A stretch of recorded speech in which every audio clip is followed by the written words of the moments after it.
di dalam nafsu kita masing-masing, yang nafsu itu berawal dari sifat basariyah. Sehingga kalau boleh saya katakan, di dalam diri ruh itu ada dua sifat. Pertama adalah sifat basariyah. Lah sifat basariyah iku panglimanya ada dua, yaitu nafsu nafsiyah, yang kedua adalah nafsu amaroh. Dari dua nafsu di dalam diri jenengan inilah Bapak yang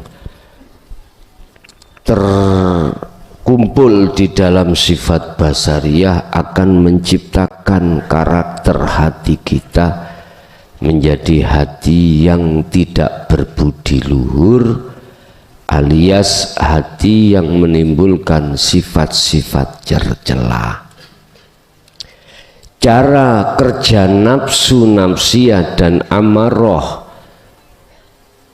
terhadap diri kita untuk mendorong supaya hati atau ruh ini berbuat jahat, itu lewat kesenangan-kesenangan yang ada kaitannya dengan urusan dunia.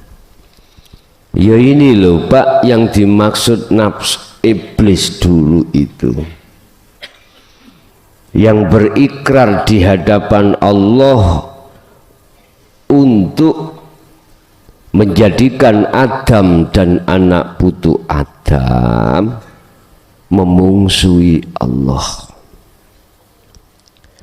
untuk memelesetkan, menggelincirkan umat manusia mulai Adam dan anak putu Adam.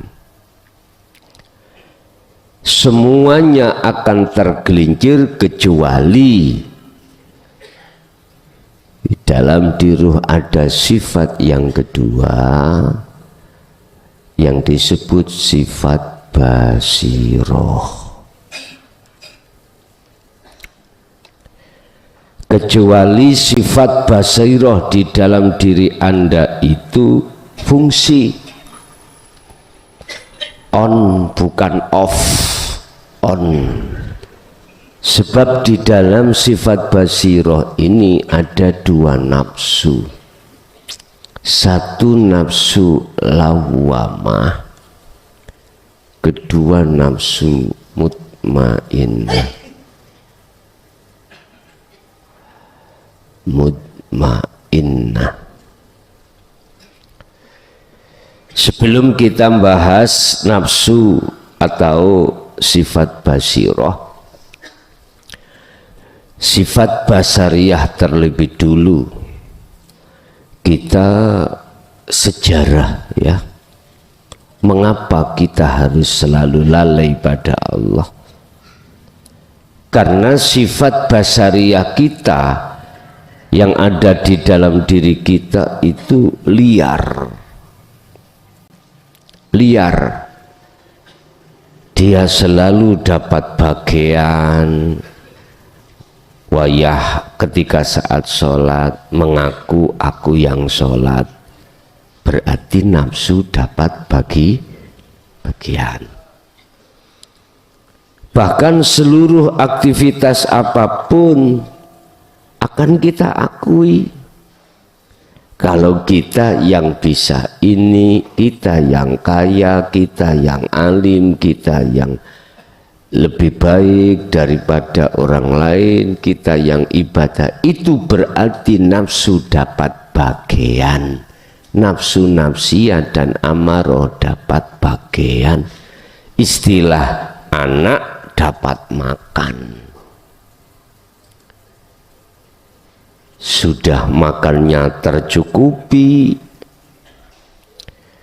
olahraga juga tercukupi, getot Pak. Sementara sifat basiroh, nafsu lawamah dan mutmainnah belas gak kuru koyok datuk maringgi. Ya dikeplek notak ngata dibanting Pak. Makanya jenengan kali kula, mengapa kok selalu lalai pada Allah? Kalau ini yang melakukan Allah, ya itu tadi. Karena sifat basariyah di dalam diri kita itu masih liar dan selalu menang. Mohon maaf, jangan tersinggung. Sebetulnya kita dididik syariat. Hukum syariat itu mempelajarkan sifat basariyah kita itu biar tambah kuat, tapi gak kerasa.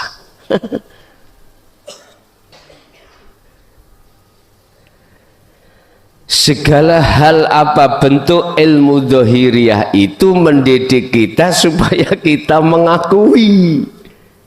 Bisa. Tapi yo jangan ditinggal, ikut dilewati aja gitu loh. Iki aku lagi mentolo didik. Pun salah faham Anda itu, pun salah faham. Enggak. Saya ulangi lagi. Sebetulnya ketika kita tarbiyah, taklim muta'alim di dalam hukum syariah ini, miturut pandangan hakikat bukan syariat, itu mempelajarkan kita untuk memenuhi sifat basariyah supaya tambah liar. Makanya mengapa Rasulullah dawuh, sahabat umatku itu, kita itu sudah keluar dari jihad kecil, kita akan masuk jihad besar. Jihad itu memerangi. Jihad kecil yaitu yang berkenaan dengan fisik, musuh kita secara fisik.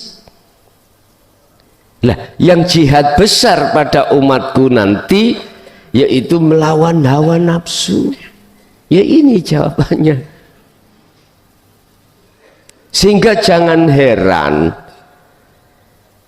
ketika ilmu yang berkenaan dengan jihad besar melawan hawa nafsu itu didatangkan di tengah-tengah golongan kita yang masih jihad secara kecil, itu ngamuk-ngamuk Pak, ngamuk-ngamuk.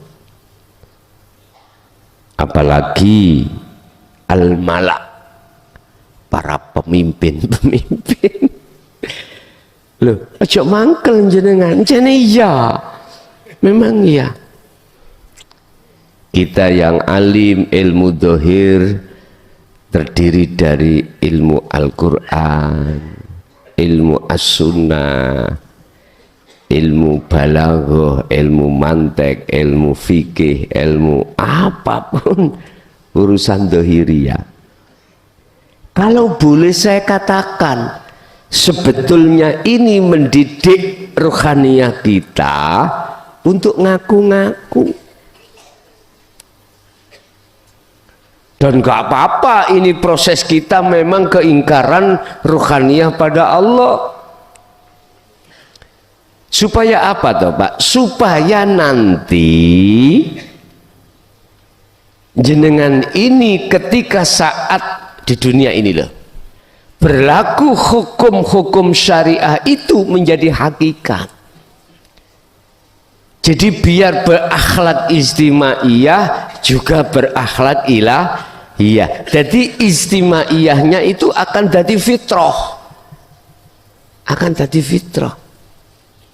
Kalau itu tidak penting, lah nyapo terus anak-anak saya suruh ke pondok untuk belajar ilmu Quran, ilmu hadis, ilmu ilmu kalam, ilmu apapun yang berkenaan dengan fikih. Jadi desa suruh untuk menghatamkan kitabi dan Qur'ani dan hadis ilmu-ilmu. Tapi jikalau nanti tatkala aku kasihkan ilmu sirul asror kok yo nolak, iku jenenge geblake mbing. Tapi seluruhnya ketika saat ibtidak sudah tak didik tentang zikir, udah didik walaupun gak sepenuhnya untuk dikai bahan perjalanan mereka.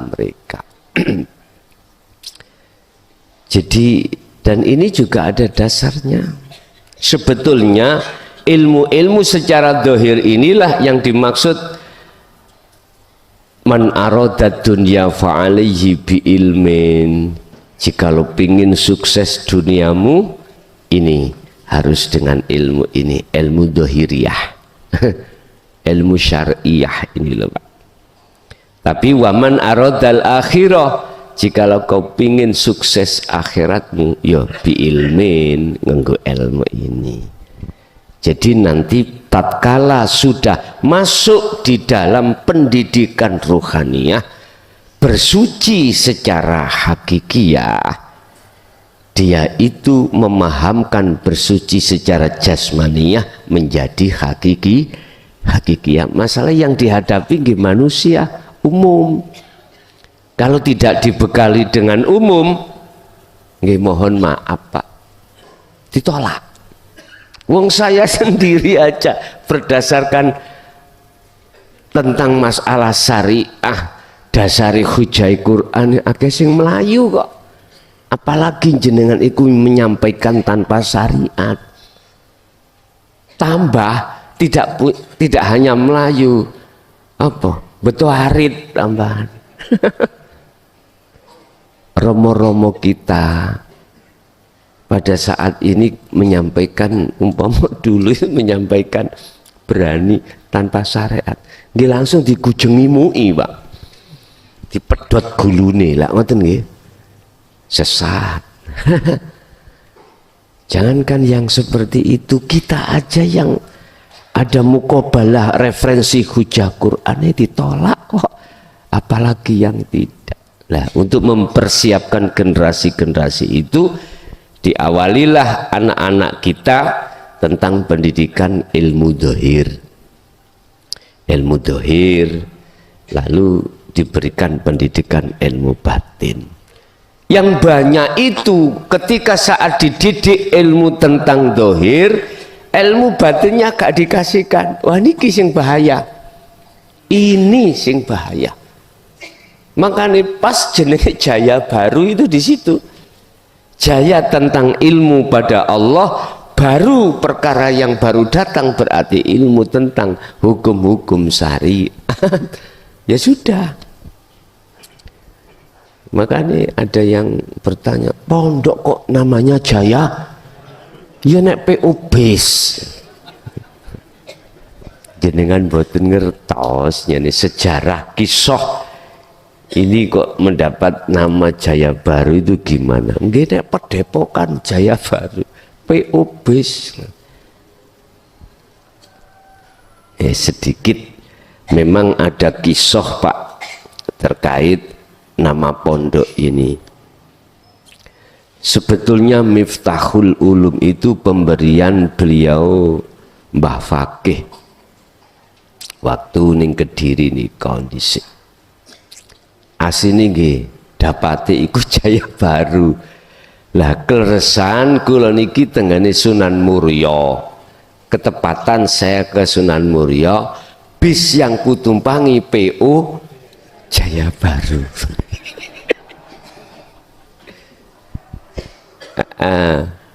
Kalau nggak salah niku ketika saat saya ada di tambak beras itu tahun 89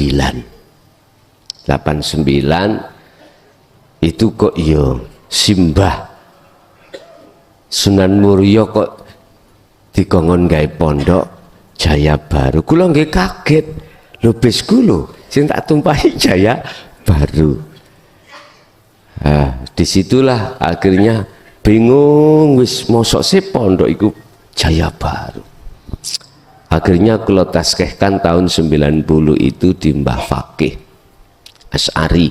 Mbah Fakih As'ari itu desa Sumbersari, dusun Sumbersari, desa Kencong, kecamatan Kepung kalau nggak salah, Kediri. Waktu itu diguyu kali Simbah. Ya tambah ono Miftahul Ulum. Miftahul Ulum berarti pembukae piro-piro ilmu yang ada kaitannya jaya itu Allah sifatnya, berarti ilmu tauhid, baru berarti ilmu syariat. Ya wis pas. Akhirnya di Menkumhamkan di Jakarta sana diterima Pak. Miftahul Ulum Jaya Baru. Satu-satunya pondok si nyeleneh ya kuwi pun terserah. Pun kembali kepada toharoh atau bersuci. Ketika saat hati kita terkuasai pengendalian sifat basariyah Pak, mesti di dalam hati jenengan iki tidak mau susah. Apa kodok kodare Allah kita itu minta yang enak-enak selalu, nggak mau. Jadi nafsu itu mendorong supaya berontak kepada Allah tatkala dikasih Allah perkara yang tidak enak. Tapi nggak bisa. Kita manusia ini Allah kasihkan takdir iku tidak hanya pasti enak, pasti suatu saat kok tidak enak, susah. Tidak hanya senang aja, tapi susah. Ini tidak hanya pada orang yang miskin atau kaya, tidak hanya terjadi berlaku bagi rakyat atau pejabat, tidak hanya juga berlaku bagi santri atau kiai, semuanya. Tidak hanya bagi orang Islam maupun ghairul Islam. Inilah yang dimaksud dengan nama Allah Ar-Rahman. Ini diberikan pada siapapun, apakah yang beriman ataupun yang ingkar, dikasih semuanya. Berlaku Pak ini. Mungkin kita yang tidak punya Pak, alias orang miskin, melihat orang kaya enak be, lah gitu deh, kesana kemari mobilnya tiap tahun gonta ganti. Loh kita nggak tahu, dia aslinya juga mumet Pak. Tahu mumet? Yo mikir kreditan, mikir hutang. Ingat, pabrik besar limbahnya yang besar, pabrik kecil limbahnya kecil. Udah rumus itu. Kata orang Jawa, sawang sinawang, nah gitu nggih. Nah sini podo ae, podo remek. Enak rek dadi kiai, kemana-mana ngaji, amplope kandel.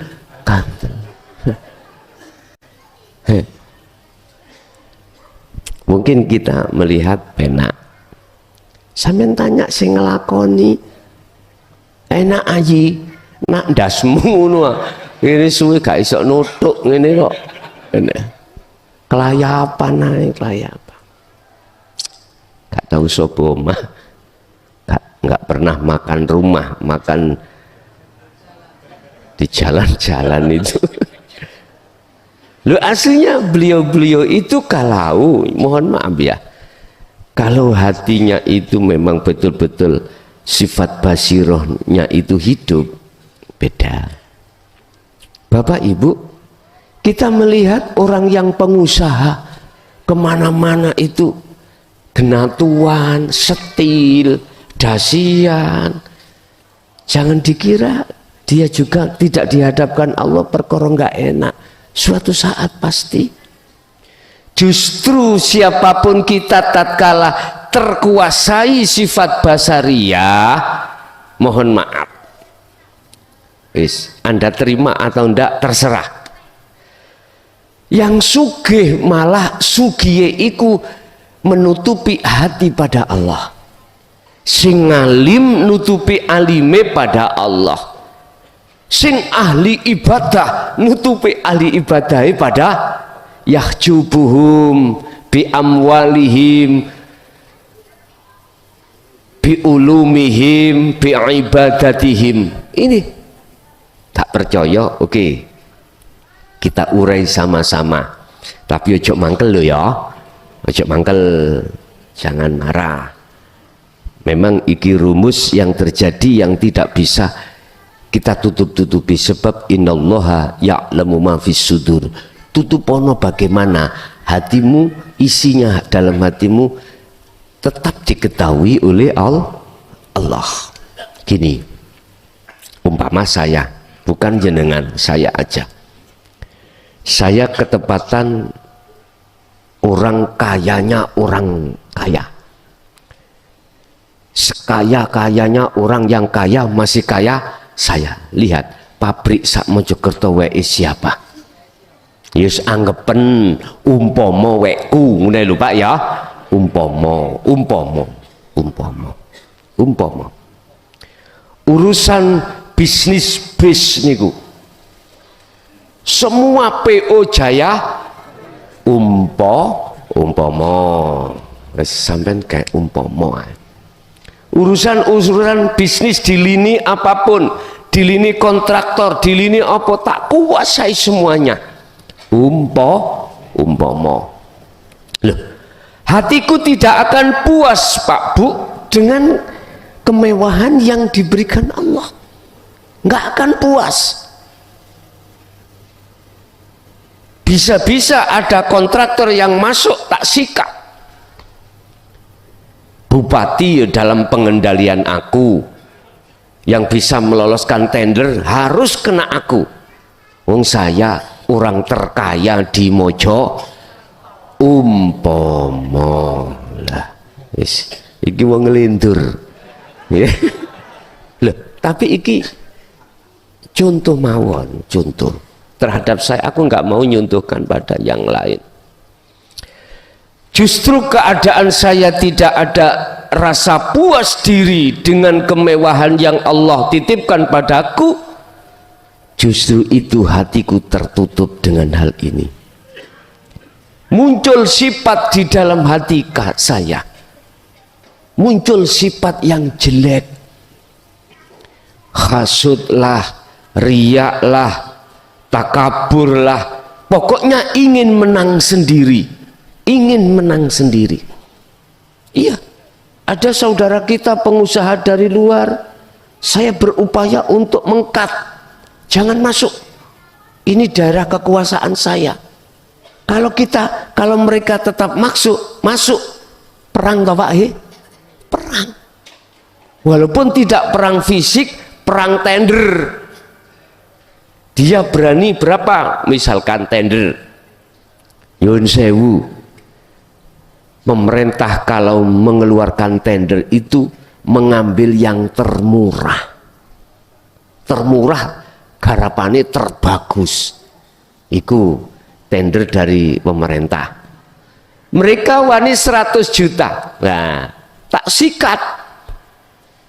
Bagaimana caranya dia itu kalah? Tak sikat 75. Nah, dengan mutu yang sama saya mengambil 75, mereka mengambil 100. Siapa yang memenangkan pemerintah? Jelas yang 7. Saya bermainlah di belakang itu, mohon maaf, sikat ini sikat itu, macam-macam. Intinya bagaimana dikuasai di Mojokerto itu tidak dikuasai tender selain tender Jaya Baru. Waduh, wes pondoke paling itu untuk sawah-sawah kono kan, sampai gak kira turu-turu gini-gini iki. Wes sing sabar nggih, wis dilakoni ya, dilakoni wis apa adanya, itulah yang terbaik. itu yang terbaik. Walaupun waktu jenengan iki buka dan sahur gak cocok menune, sing sabar pun sing sabar, nek gak cocok ya istiwasiai ngoten ya. Wis, saya yakin teman-teman pondok itu semaksimal mungkin bagaimana caranya menjadikan tamu-tamu Allah itu senang ngoten. Dene ana kurang asine ngoniku sing seneng asin ya sepurane ngedep uyah ae nek kurang asin, nek kurang pedes ngedep lombok. Makanya panitiane sampean tuki lombok wungkul. Pun. Inilah Bapak Ibu yang menutupi hatiku, al-amwal, kekayaan. Wis nggak bisa. Justru kekayaan yang dititipkan Allah itu olehnya saya mentasarufkan nggak bener. Wong berhubung saya itu makan makanan serba apapun masuk, akhirnya biye gak tuso nek bojo siji. Ngerti gak tuso men? Bahasa Indonesia ini gak tuso nih apa? Nggak puas. Sobolah saya mencari purel. Nyekel duit Pak Muklason nih. Bener kesake gak ono, tapi ATM-e sampean tingali.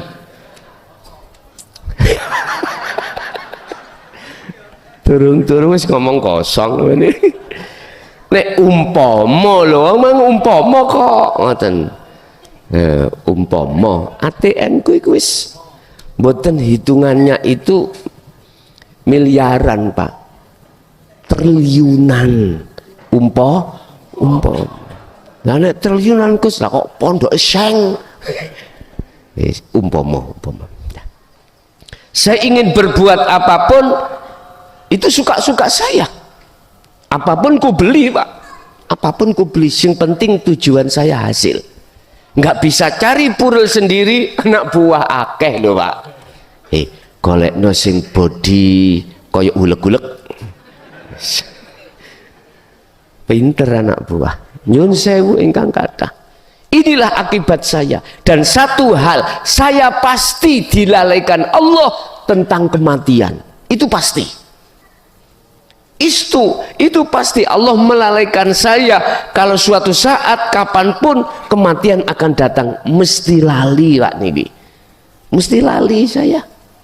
Apalagi kelihatan secara dokter pun sehat terus, jenengan son sehat, nggak ada kolesterol, nggak ada darah tinggi, nggak ada masalahnya apa Pak? Fasilitas olahraga aku penuhi, semuanya aku penuhi, termasuk purel ya aku penuhi. Beruang lho Pak, aku Pak beruang. Nah, iki nek nyalokno bupati nggih mohon maaf gampang. Nah, anak buah dari unsur preman kathah, anak buah unsur kepala desa malah konconi ya toh. Pengusaha, waduh, sembarang tak tuku. Mergae Muklasan sugih wong sugih sak Mojokerto umpama. Wis sudah, masalah kekayaan yahjubuhum bi ilmihim, jelas Allah menutupi. Yang kedua tentang ilmu. Wis, ilmu kealiman di dalam ilmu dohiriah saya, ilmu apapun terkuasai. Bahkan saya kalau baksul masail ikut didajikan sebagai taskheh, penaskeh. Ibaratnya coro satu masalah tidak sah manakala yang ngetok tok sah itu bukan saya, umpama berarti saya itu kiai ini kiai, wah luar biasa. Kiai ini berarti mbah yai, gitu. Umpama masalah apa? Keilmu aku ikut terakui. Iki sepanjang ilmu dohir loh Pak ya, ilmu dohir. Wis Anda ngakui atau tidak, Muklason ngakoni apa tidak, inilah fakta. Allah akan menutupi dengan ilmu terhadap rohaniyahku itu terhadap Allah, sampai kapanpun saya tidak akan dikatakan orang tanda-tanda yang dekat pada Allah. Enggak iso. Yang di depanku itu bukan Allah. Yang depanku itu apa? Kehormatan, Pak. Jangankan santri pondok salaman gak ngambung-ngambung, kiai ini loh melok ngambung. Kiai ini melok ngambung, gak cukup gegere tangan sak wetenge tangan, gak cukup ini rangkul-rangkul sampai dengkule sampai nek iso ya sak sirite bisa.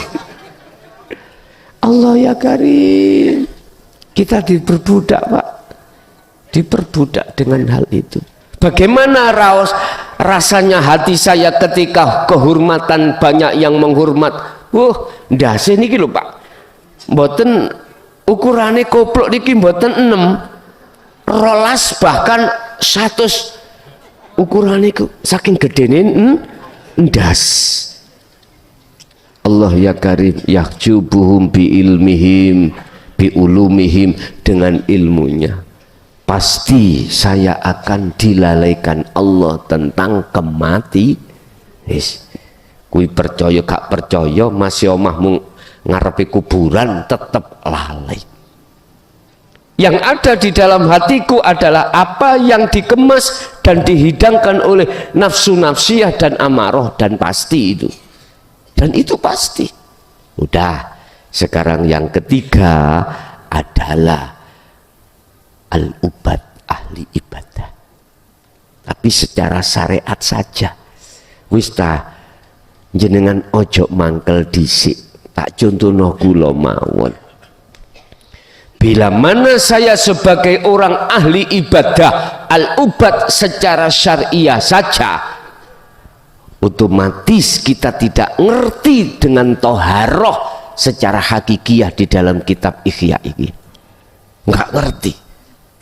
Jadi seluruh orientasinya amalia ibadah jasmaniyah jenengan kali kulo iku hanya berdasarkan syariah.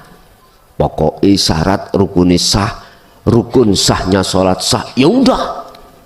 Wis ngoten niku, seperti itu biasanya kita. Sing penting ngelakoni, sing penting ngelakoni, poso sing penting ngelakoni, tapi tidak paham tentang puasa secara hakikat, nggak ngerti lah ini. Makanya saya kasihan terhadap mereka-mereka yang seperti itu. Otomatis, Pak, saya akan merasa lebih baik, lebih apik di mata Allah daripada orang lain.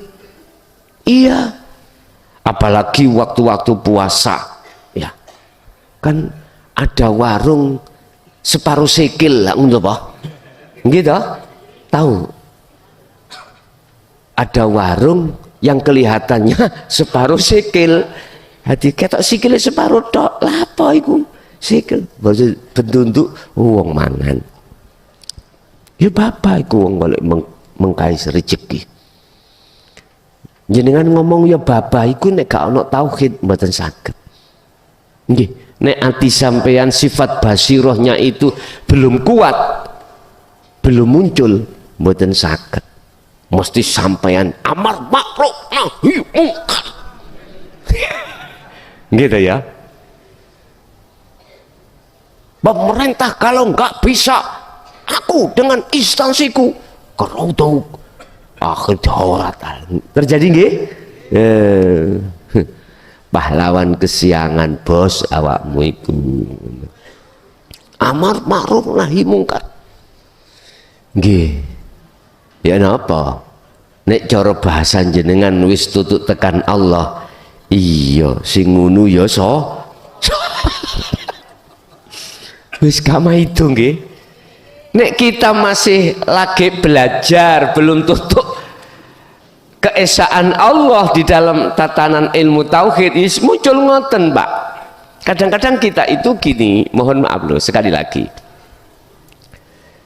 Jenengan sudah paham tentang ilmu tentang basiroh, ilmu tentang akhirat, terus mendatangi satu acara, entah walimah, entah acara pengajian apapun, terus sing ngaji ku ilmu syariat tok, kira-kira jenengan gak ngeluh mesti ngene ngaji kan isine ning ati ya toh medongkol koyok ngoten niku wis biasa ngoten niku, itu proses kita. Cara istilah tanaman padi loh Pak ya, kalau belum ada isinya kan ndowangak ya koyok-koyok apik dhewe ngono. Awak dhewe ya ngaji kalau isine percuma, ngaji sing ono isine tatanan ilmu hakikat makrifat olah. Iki lak monggo kita ketika saat kita sudah disadarkan Allah di dalam dinu tauhid. Tapi bagi mereka yang masih golongan umum seneng Pak, seneng pol, apalagi di situ ada mohon maaf loh, mohon maaf, ada unsur-unsur yang sifatnya itu seperti supali ini, tahu ngerti supali ya? Tahu supali? Dagelan ya, bahaya. Yang ini ngaji ku, jadi anak guyune didik gak stres. Mohon maaf, memang semua nafsu itu cenderung pada melalaikan terhadap Allah dengan cara seperti itu. Tapi bagi mereka yang ada di ketika didatangkan kiai yang sifatnya kiai akhirat, bahas masalah kahanan hati, lebih-lebih ulamanya, lebih-lebih pemimpinnya keceron ngaji wis gak masuk kene ning ati ngoten. Ono ngaji ku tempat khusus iki gak boleh disampaikan di tengah umum, gak mampu, akhirnya nggak dalil Pak, nggak dalil, percuma laksana gelas ada tutupnya dikasih air, percuma Mak, muspro karepe iku cek gak disaingi, jobe cek gak dipondot. Berhubung panitianya itu panitia bertauhid ya seperti itu tadi, golek guru sing rotok nyerempet babakan ati, babakan Gusti Allah. Tapi yang banyak yang geremeng, apalagi sing umum merotoli situ. Nyun sewu Pak, saya dereng wonten YouTube di Mojokerto. Saya pernah gandeng dengan kiai, yang kiai itu lagi viral pada saat itu. Wis kata sebut orangnya, tapi daerah Sidoarjo. Lah tempatnya itu di Mojokerto. Ketika saat beliau yang berdiri, artinya yang berceramah, mboten hitungan ratusan, ewon Pak. Nggih. Niku nggak salah, insya Allah sebelum 2010 mungkin. Cara kula ngoten, saya belum di penteng ning LB dereng. Insya Allah ngoten, menawi saya tahu saya. Tapi ketika saat isi ngaji saya munggah jerit, kari panitia itu, kari panitia itu, legrek, wis situ pun entek kalau entek loh, masya Allah. Makanya dulu itu saya itu selalu membawa musik Pak, membawa musik, alat musik lengkap. Saya baru dulu punya alat musik lengkap, mulai dari drum, semuanya lengkap. Itu maksudnya supaya di situ nanti tidak terlalu jenuh, walaupun bahasanya itu bahasa murni tentang hati, tapi kalau dikasih lagu-lagu, lah biar maksudnya itu biar enggak apa, biar enggak jenuh. Tetap aja, seingat saya tinggal panitianya tok, hanya panitianya, entah berapa gelintir gitu, mboten sampak 50, mboten sampak. Jajal beliau itu sudah jelas di dalam hatinya, ini bukan makanan saya, udah biasa.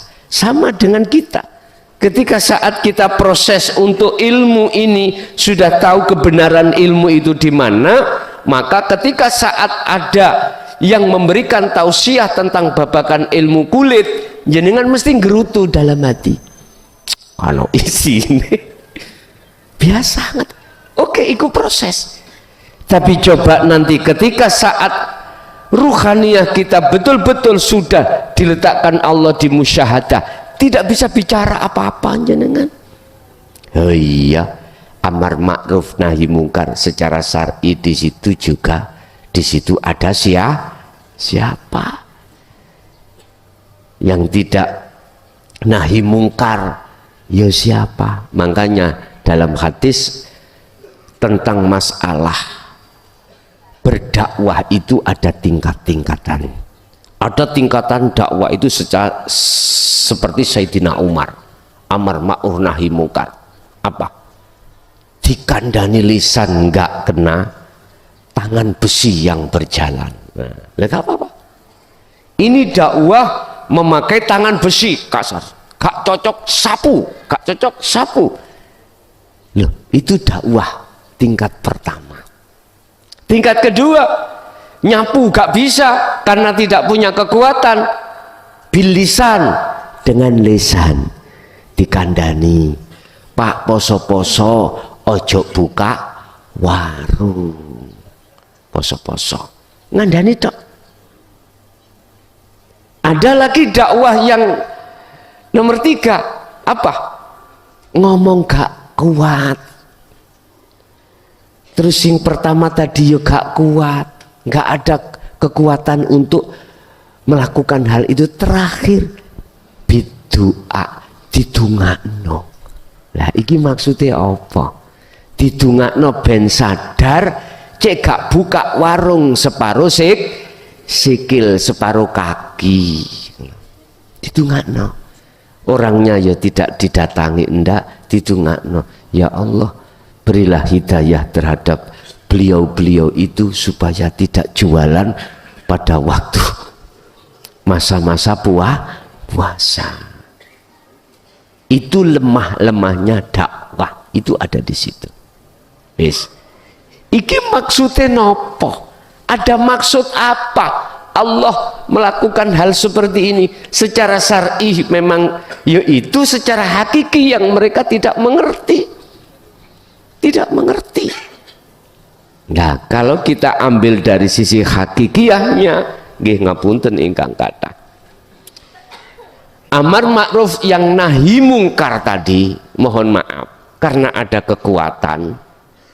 Nggih, mohon maaf.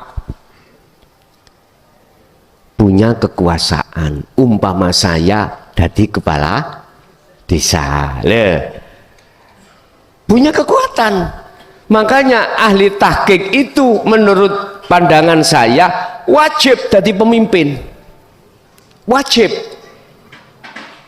di dalam jadi pemimpin umarok, tidak ulama saja tapi umarok. Sebab umarok ini dia punya kewenangan untuk mengubah perda, untuk mengubah aturan, mengubah aturan.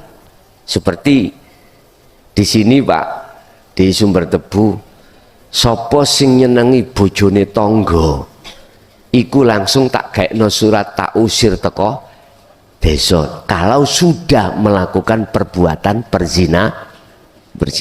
Iki contoh, kan ada perdes istilah, di bawahnya ada perdes. Jadi punya power, sehingga dengan power itu bisa menerbitkan, melegalkan hukum, walaupun hukum itu tingkatan desa disebut perdes. Kalau kabupaten berarti perda. Jadi apabila ada warga saya yang bermasalah dengan tetangganya gara-gara istri, mohon maaf, langsung kami panggil kembali desa. Sampai tingkatan berapa hubungan ini? Kalau sudah sampai hubungan wazani wazaniatu, ya udah tak karak apa tak kongkon metu teko kene. Pun takon milih. Nek tak karak berarti tak kancuti tok. Mesti tengah dalan bendol-bendol, Pak. Wis gak kada. Tahu bendol-bendol? Mesti ditonyoni warga. Sampai saya bilang, kalau kamu ingin perempuan, nyoh kesini ya tak kasih uang nang purel kono. Daripada istri orang digenek ngono lho maksud kula, paham ya? Maksud kula seperti itu. Jikalau sik tetep hubungan, tapi ngene jenenge tresno iku ya gak ngerti to Pak ya. Kadang-kadang dikek dalil mereka wong jenenge tresno iku ning toko gak ono lho Pak Lurah. Iya tapi matamu ndeladap gitu. Wong barange wong kok di tresnani. Ono wong liya sing ready purel kono nyo gak duwe duit tak kasih. Niki nek cara syariat saya mendukung maksiat. Ya terserah kuwi ngarani apa, terserah. Tak sangoni Pak budal. Tapi kuwi nek sampak ganggu wargaku sing duwe bojo. Tak kekno surat pindah wis njaluk nang ndi kari ngono. Tapi mesti milih njaluk niku nek konang. Makanya saya bikin hansip itu ya seperti itu. Dulu itu setiap malam mesti keliter-keliter hansip Pak. Mungkin saya wis tuwek-tuwek wis gak ono waktu. Mesti dulu itu kliwet ben malam niku sampai subuh hansip itu ngliwer bantawino. Iku mang dingkii barangkali anak ngono. Tapi nek sampai hansip dingkii rondo, wah beda maneh tambahan. Bapak Ibu hadirin, ya belakrak tutuk kene mung apa? Pun balik nanggone kita kembali kepada materi. Diri kita kalau terkuasai dengan sifat basariyah, mesti Allah satu menutupi apa yang dibuat Allah tutupi. Ilmu bisa, kekayaan bisa, apalagi satunya itu status ahli ibadah bisa. Dan ketiga-tiganya ini mohon maaf mesti Allah melalaikan tentang kematian. Kematian lali kita. Kalau kematian itu suatu saat akan datang dan dia akan mengatakan aku sik suwi masih lama. Karena apa? Mohon maaf, usaha masih jaya, sehat awak, nah gitu toh. Tapi kalau nanti sudah masa-masa tua baru Pak sadar. Ada yang sadar, ada yang tidak. Kalau sadar berarti itulah manhadallah, golongan mereka yang dapat hidayah. Ya wis kasep. Istilah bahasaku. Tidak aneh kalau ada orang yang tua itu sopo masjid itu gak aneh. Gak aneh. Wong tuwek-tuwek mlebu nang JB gak aneh. Mergake wis krasa arepe mat. Nek sing umur nom-nom sehat-sehat. Nah, iki luar biasa. Luar biasa. Nah, kita sudah tua. Wis cara ambaannya Senin Kemis. Ya wis wajar merasa kalau kita sudah dekat ke mati. Tapi itulah sebetulnya manhadallah, orang yang mendapatkan hidayah. Wis mikirkan bagaimana cara kembali. Terus bagaimana caranya kita menundukkan yang namanya sifat basariyah? Yang di dalam sifat basariyah itu ada nafsu, nafsiyah dan amarah. Yang kedua nafsu itu akan menciptakan sifat dan karakter yang gak baik. Satu, kita harus coba, ini dasarnya ada surat Ali Imran, sering kali kita baca 31 ayat 31. Kita harus mengikuti Rasulullah. Kul in kuntum tuhibbunallaha fattabi'uni. Lah berhubung Rasulullah sudah tidak ada secara fisik, kan diteruskan ada sejarahnya khalifah yang meneruskan keilmuannya, yang meneruskan keteladanan beliau. Mungkin juga bukan khalifah, di luar khalifah, dzurriyyah beliau. Nah sekarang tabi'in ya ta? Ada boleh kita sebut sebagai sayyid, iku unsur di luar keluarga.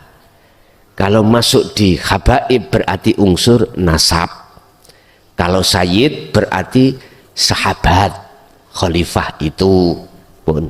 Nah sekarang tabi'in nek coro dari unsur sayyid berarti tabi'in sekarang. Sekarang tabi'in apa? Para pengikutnya pengikut as-solihin plek seperti Kanjeng Nabi. Kita harus menemukan orang ini, dan itu tidak akan terputus sampai akhir zaman, tidak akan terputus, tidak akan terputus. Cirinya orang-orang ini sesuai dengan surat Ali Imran ayat 31 tadi. Kita lah di dalam tabi'in ini terpecah menjadi dua, Pak. Cara umpama saya skemakan itu gini, umpama ya, saya semakan. Ini dari Rasulullah Muhammad, iki unsur sayyid, iki unsur nasab. Lah nasab iku kesebut habaib ya, habaib. Ane unsur sayyid iki adalah tabi'in.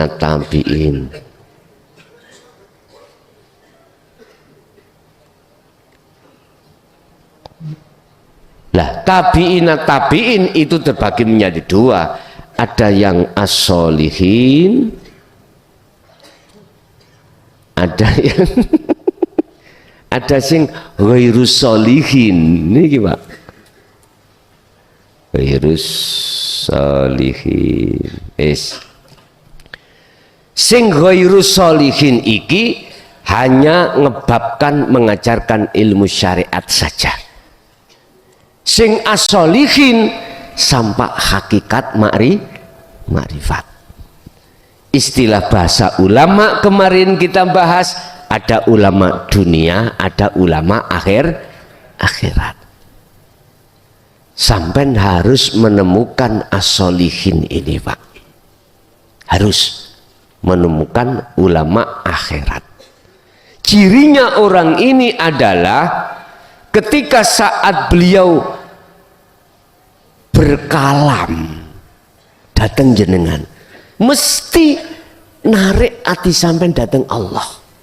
Akhirnya dirasa isi dalam kalam ini menyejukkan hati, boten menebarkan permusuhan, menyejukkan hati.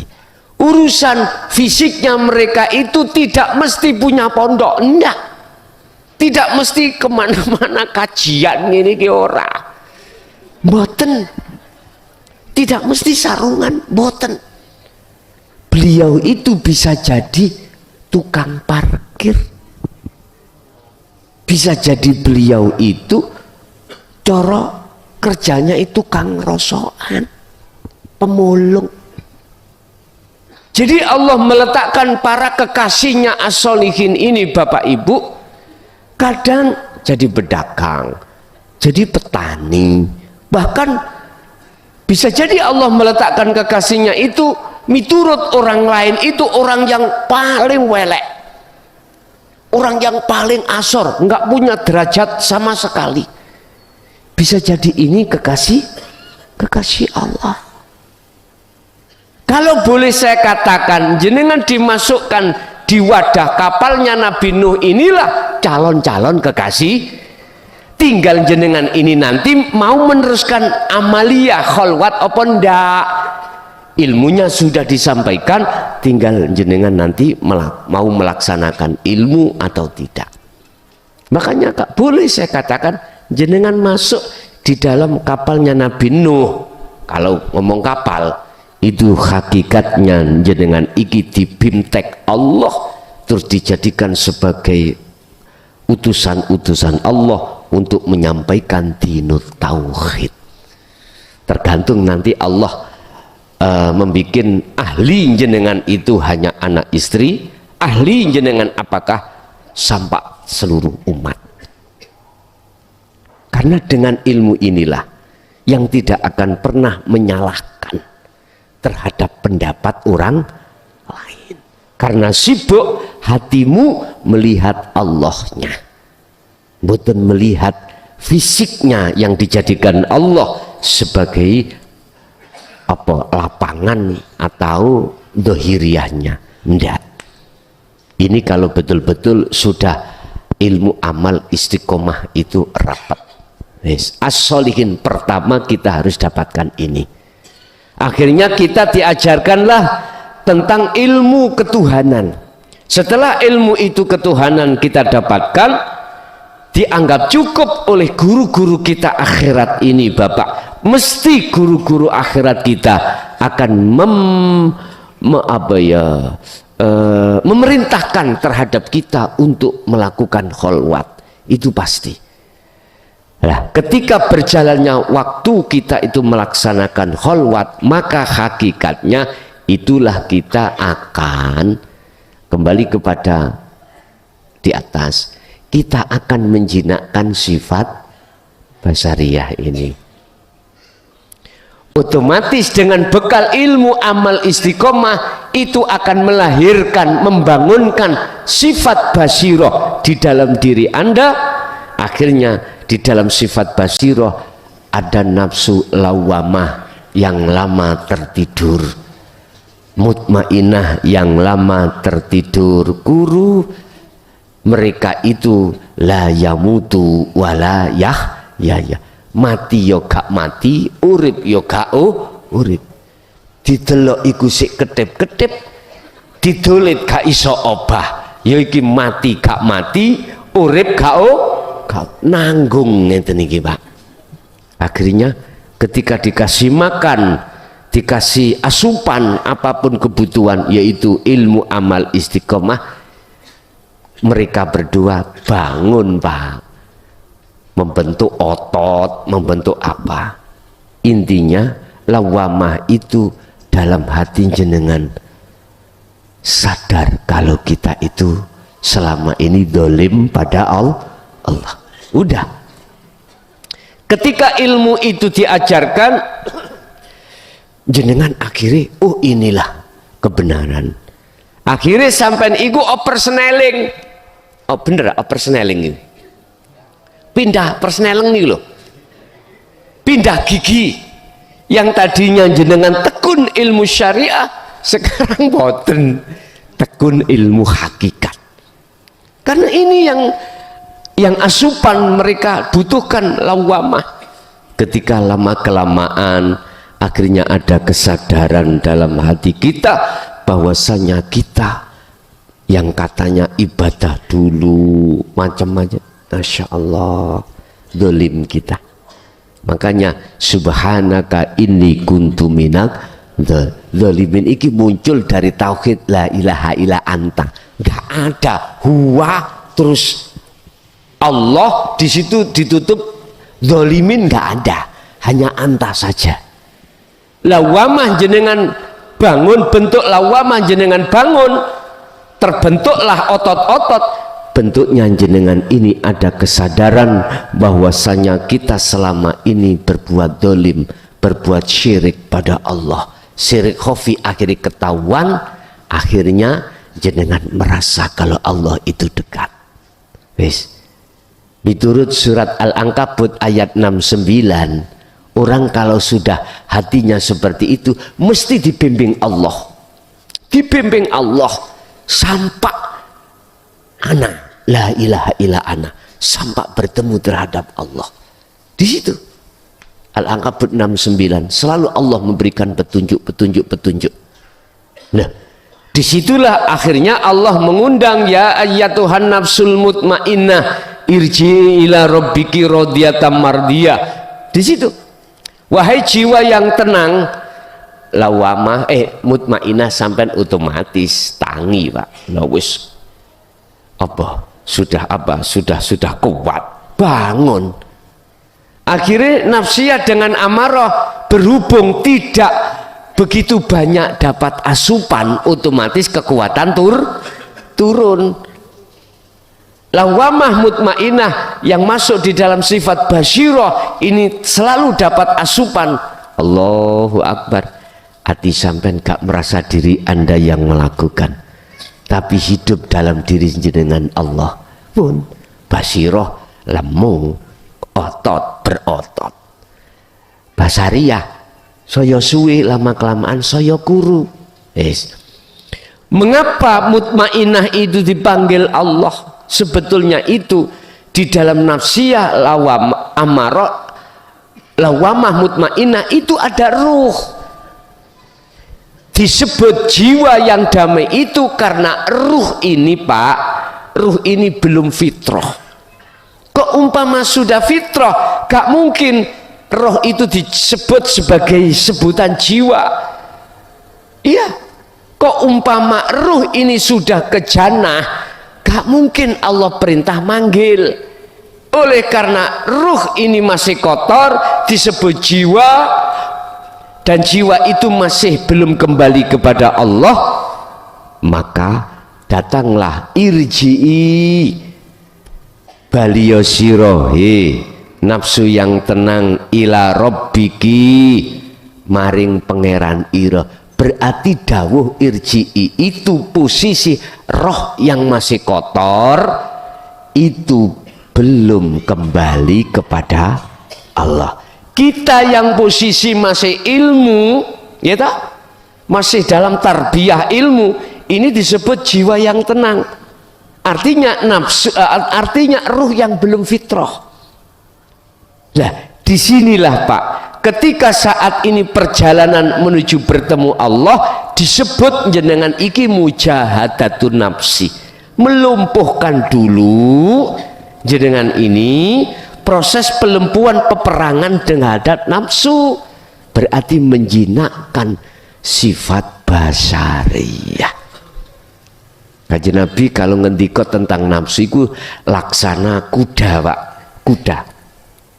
Kuda itu kalau liar nggak bisa kita jadikan untuk mencari nafkah ke pasar ndokar nih gitu, bendi nggak bisa. Ya pasti akan liar. Jangankan dijadikan kita untuk numpak menuju tujuan, kita begitu mendekat aja sudah disasak. Tahu disasak ya?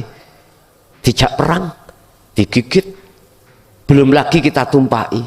Tapi kalau namanya kuda, kalau sudah jinak Pak, ya mohon maaf, mengapa saya harus beli kuda dulu itu? Inilah gambaran. Sebelum kami itu menunggangi kuda itu, nggih mohon maaf, jangan dianggap saya tidak pernah dijatuhkan. Lah, anggit sapa? Dijatuhkan Pak. Tapi kalau betul-betul jinak, yang namanya kuda pada tuannya itu, nggih mohon maaf, nggih ditunggu walaupun kita itu jatuh. Bisa dipergunakan untuk karnaval gitu, bisa, itu tanda kalau jinak. Tapi ingat, sejinak-jinak nafsu itu jangan kau kira dia itu tidak merencanakan untuk menikammu dari belakang. Itu pasti, karena karakter sifat basariyah seperti itu pasti. Nah, kewaspadaan kita, mengapa kita itu fastaqomu, kata Allah, disuruh untuk istiqomah terus berzikir. Itu masalahnya diri nafsi, diri sifat basariyah itu walaupun sejinak apapun, dia ada hati untuk menikam dari belakang. Biar jenengan terjaga, disuruh untuk terus istiqomah. Makanya istiqomah ini nanti batasnya ketika sudah di makom musyahadatul baqa atau makom maksum, baru niki wis aman, wis aman. Tapi ketika kita masih di fana atau di kamil, sering ketujes Pak, kita diuntal-untal. sering. Nah, inilah proses kita disebut mujahadah, disebut pensucian ruhaniyah dari sifat-sifat yang jelek, lalu pemusnahan keakuan diri. Inilah pembagian toharoh sesuci secara hakikat adalah menghilangkan sifat-sifat yang ditimbulkan dari sifat basariyah, yaitu sifat yang tercela, dengan cara jenengan ini selalu ilmu amal dan istiqomah. Nah, kalau ini sudah hilang, maka keakuan dirimu yang terakhir kita musnahkan perkara-perkara selain Allah yang tadinya ada di dalam hati, terutama keakuan diri. Ini proses wasilun itu begitu. Walaupun jenengan dzikir, jenengan ini masih rumongso kita yang berzikir, kita merangi nafsu, kita merasa kita yang melawan nafsu. Biasa pun boten apa-apa. Niku proses penghilangkan sifat-sifat tercela. Nanti yang terakhir adalah pembersihan toharoh secara rohaniyah dari perkara selain Allah. Itulah bentuknya keakuan diri sudah fana. Iki sondok suwe, gak apa-apa, iku prosesi. Tapi ada kemarin yang tanya ya, yang langsung cepat bagaimana? Yo dari atas harus turun ke bawah, nyeblok namanya. Berarti bagaimana? Ya udah, kemana-mana aku Allah, aku Allah, aku Allah dalam hati. Hehehehe. Tapi ya jok diomong dohir lo ya. Tapi bila mana keceplosan, ya isiku karepe Gusti Allah. Ya bagaimana? Wis, itu Pak beberapa proses yang disebut toharoh. Ada 4, di dalam syariat ada 2, najis dengan sifat-sifat yang tercela dalam diri kita, perilaku jahat. Tapi kalau toharoh secara ruhaniyah hakikat itu adalah penghilangan sifat-sifat yang jelek yang nantinya akan timbul di dalam jasad kita. Secara ruhaniyah sudah kita hilangkan dengan bentuk pohon nafsu itu harus kita hilangkan. Akhirnya keakuan diri sudah tiada. Oke, kita masuk pada sesi tanya jawab. Barangkali ada yang perlu ditanyakan, kami persilahkan. Ada waktu 15 menit ngelantur imam tadi.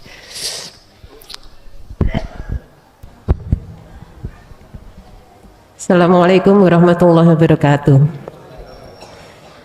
Maaf Pak, saya dari Tulungagung.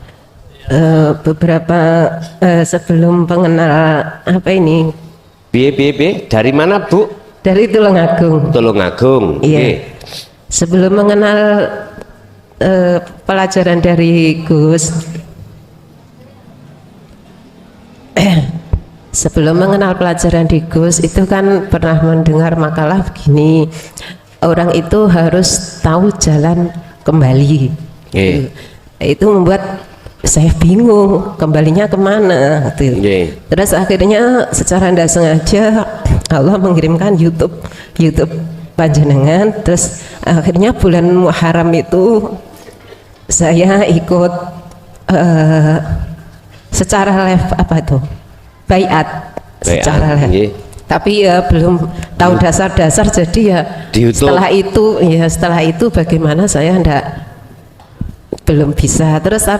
Terus saya pelajari, akhirnya suatu saat itu ketika di belakang rumah itu ketika makan ayam itu loh Gus, jadi ada pertanyaan ya seperti rasa takut gitu ya Gus kalau tidak tahu jalan kembali. Terus akhirnya ketika itu makan ayam itu ada saya lihat matanya ayam itu ada maktek itu di dalam. Monitori gede no, kupingku budek. Gak ketok, gak kerungu. Monitor gede no, khusus monitor aja. Yang gede no, monitor iki. Oke, lanjut Bu. Ketika makan ayam itu suaranya lagi bindeng. Jadi ketika makan ayam itu ya di hati saya itu dek itu diberi kepahaman, dek itu gimana itu langsung itu air mata itu mengalir. terus saya itu seperti dibisik ini, ora usah wedi karo mati, sebab mati itu cuman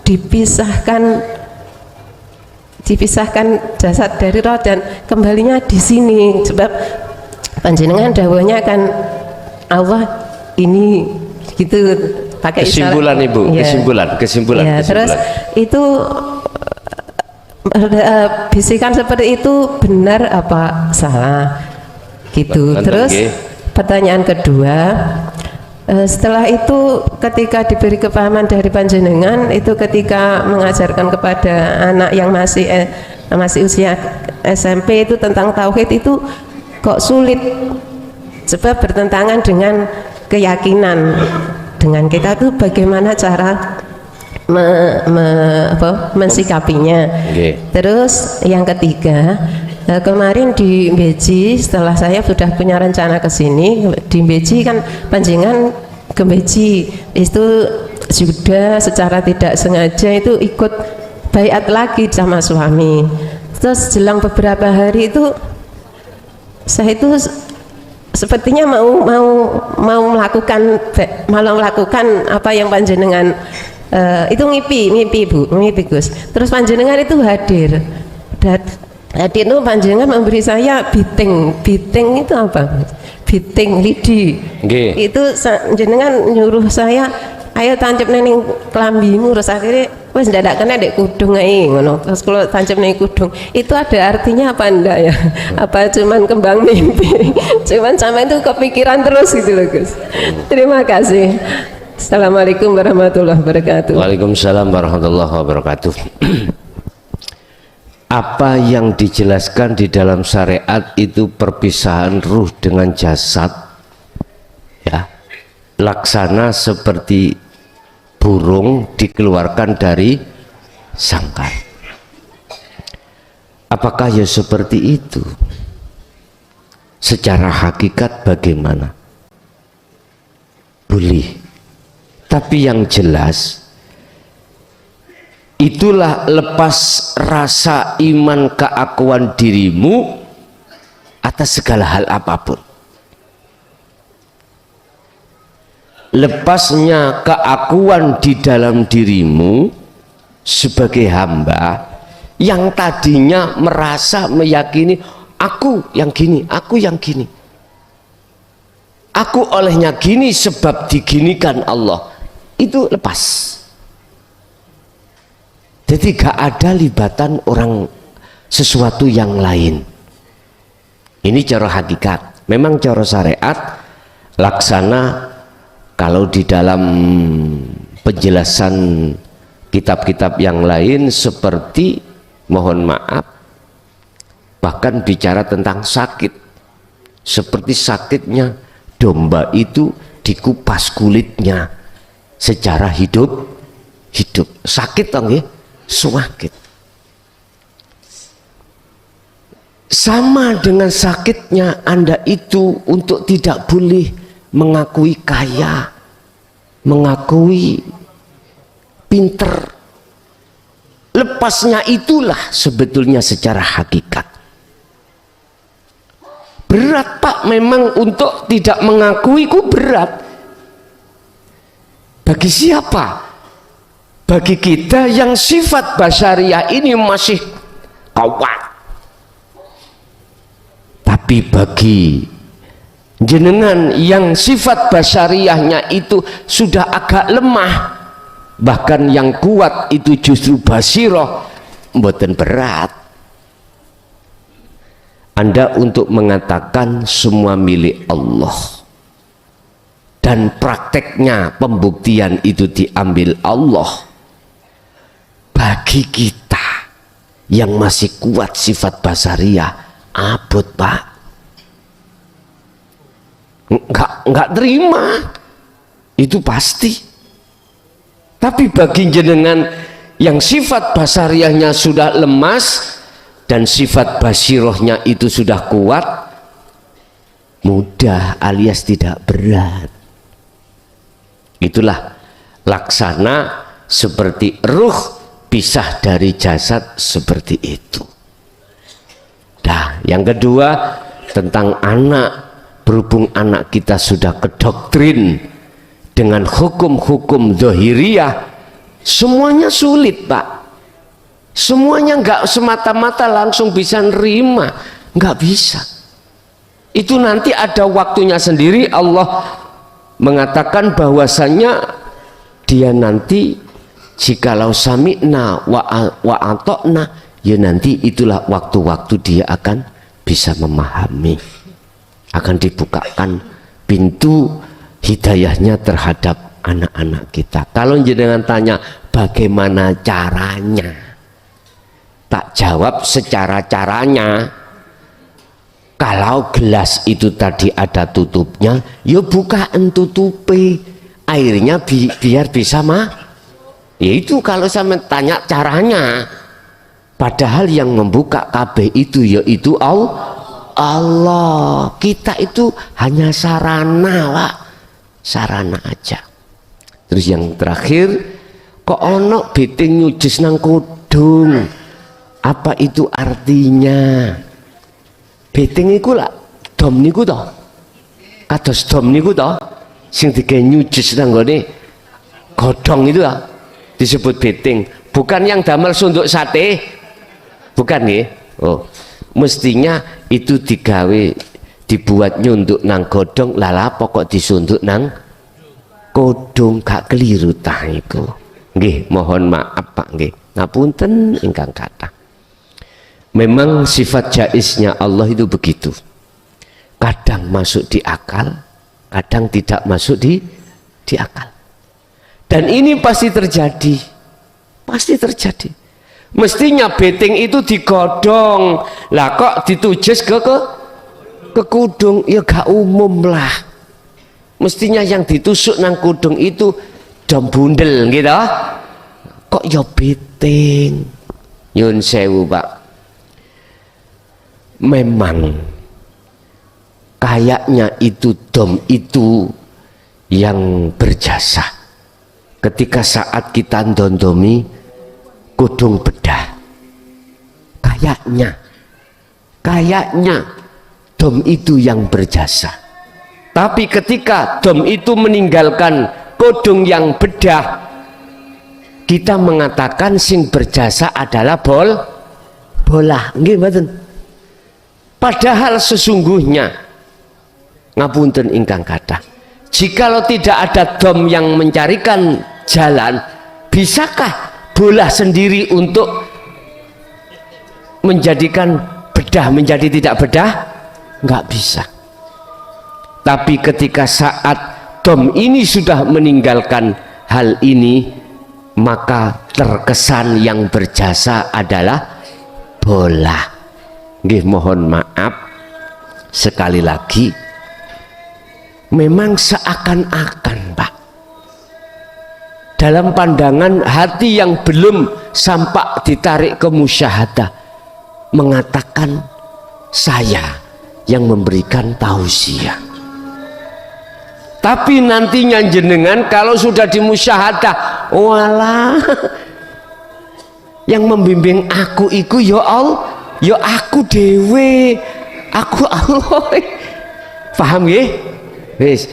Jadi di situ Pak Bu, walaupun tidak masuk akal, sampai harus beriman, itulah sifat jaiznya Allah. Walaupun Anda bukan termasuk orang yang tidak punya nasab bagus, jikalau Allah menghendaki, mohon maaf, terhadap siapapun yang dikehendaki untuk dijadikan sebagai kekasihnya, in aroda say'an ayyakula lahu kun fayakun. Wis satu kali lagi, wis gak apa-apa Mbak Imang, berhubung wis ngadeg.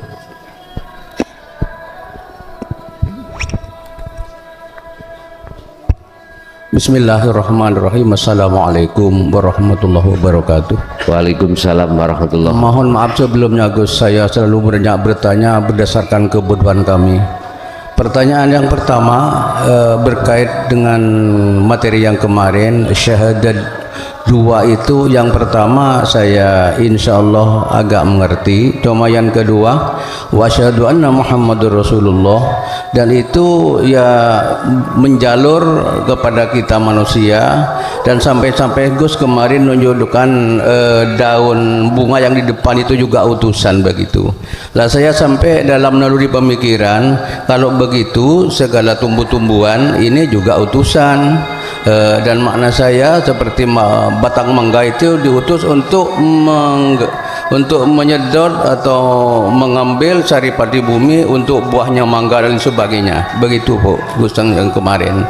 Lah yang kedua sekarang terkait dengan adanya sifat basyariah itu ditunggangi oleh nafsu nafsiyah dan nafsu amarah.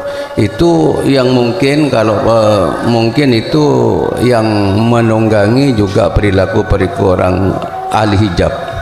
Kedua, sifat basirah itu ya juga ditemani oleh nafsu lawamah dan nafsu mutmainnah, yang mungkin itu juga yang juga menemani kita orang-orang ahli ma'rifat dan ahli hakikat. Mungkin begitu yang perlu ditanyakan, mohon penjelasan. Sebelumnya ucapkan terima kasih. Akhir ucapan assalamualaikum warahmatullahi wabarakatuh. Waalaikumsalam warahmatullahi wabarakatuh. Muhammadur Rasulullah, semua makhluk itu saya sebut sebagai Muhammad, itu sudut pandang hakikat, bukan syariat. Betul, semua makhluk apa yang terjadi itu sesuai dengan kerasulannya masing-masing. Yang diperintahkan Allah untuk menyerap zat asam arang, kerasulannya ada di situ. Ada yang mengeluarkan oksigen, itu kerasulannya di situ. Banyak makhluk-makhluk selain manusia, tumbuh-tumbuhan itu, mengapa buat obat ini, obat itu lah gitu Pak. Wis kerasulannya masing-masing. Lah semua yang terbentuk wujud secara syar'i, syar'i, itu dipandangi secara hakiki adalah Muhammad, hakikatnya. Berarti iblis itu Muhammad nggih. Siapapun kalau kebilang makhluk, baik yang ada di muhadharah maupun di mukasafah, semuanya itu dipandang hakikat itu adalah Muhammad. Sebab iblis pun walaupun menyesatkan kita, kalau tidak dapat rekom dari Allah nggak bisa iblis. Makanya kita sepanjang sejarah akan bermusuhan terus dengan iblis. Iblis dikei salah-salahan terus, ya toh? Ono wong gelut, iblis. Ya, ada orang zina, iblis. Ada orang yang perang, iblis. Semuanya iblis. Sakno dulur, iblis samen ilokno kamen hujat terus sakno. Padahal dia Pak Nyun Sewu, kalau tidak ada izin Allah resmi legal nggak bisa. Al-Hijr 39:40 dibuka. Iblis sekarang kita sebut nafsu itu dua rekomendasi dari Allah. Satu ditangguhkan umurnya sampai hari kiamat, yang kedua diizinkan untuk menyesatkan Adam dan anak putu Adam. Tapi illa ibadaka minhumul mukhlasin, mereka yang dipilih Allah, yang dijadikan sebagai kekasihnya, dialah iblis tidak akan pernah bisa menyesatkan. Yes. Gini. Jadi ya mohon maaf lah Pak, menurut saya ya jangan terus-terusan iblis kamu salahkan. Jangan, lo iblis itu lo tindak ya ada yang memberikan restu, yaitu Allah. Bila mana jenengan salah penafsiran atau beda pendapat terhadap saya, ya jok muring-muring. Jangan, lo Muhammad berarti godong Muhammad. kita melihat jangan memakai hanya pandangan syariat saja, tapi juga hakikat bayar balan biar seimbang.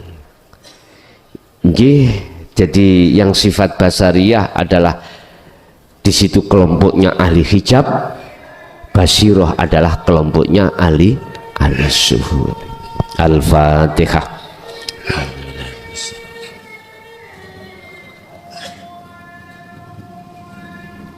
Akhirul kalam.